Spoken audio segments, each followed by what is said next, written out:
Praise the lord everyone. ఈరోజు 56వ కీర్తన విందాము. దేవా నన్ను కర్ణింపుము, మనుషులు నన్ను మృంగవలనని ఉన్నారు.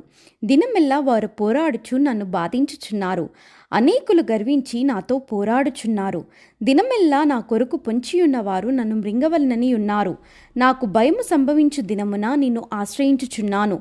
దేవుని బట్టి నేను ఆయన వాక్యమును కీర్తించెదను.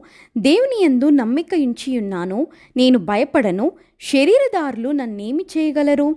దినమెల్లా వారు నా మాటలో అపార్థము చేయుదురు. నాకు హాని చేయవలనన్న తలంపులే వారికి నిత్యము పుట్టుచున్నవి. వారు గుంపు కూడి పొంచియుందురు. నా ప్రాణము తీయగోరుచు వారు నా అడుగుజాడలు కనిపెట్టుదురు.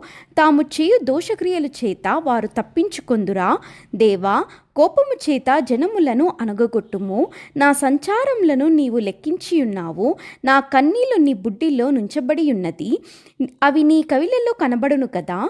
నేను మొరపెట్టు దినమున నా శత్రువులు వెనుకకు తిరుగుదురు. దేవుడు నా పక్షంననున్నాడని నాకు తెలియను. దేవుని బట్టి నేను ఆయన వాక్యమును కీర్తించెదను. యెహోవాను బట్టి ఆయన వాక్యమును కీర్తించెదను. నేను దేవుని యందు నమ్మిక ఉంచియున్నాను. నేను భయపడను. నరులు నన్నేమి చేయగలరు? దేవా, నీవు మరణంలో నుండి నా ప్రాణమును తప్పించియున్నావు. నేను జీవపు వెలుగులో దేవుని సన్నిధిని సంచరించినట్లు జారిపడకుండా నీవు నా పాదములను తప్పించియున్నావు. నేను నీకు మ్రొక్కుకొని ఉన్నాను. నేను నీకు స్తుతియాగములు నర్పించెదను.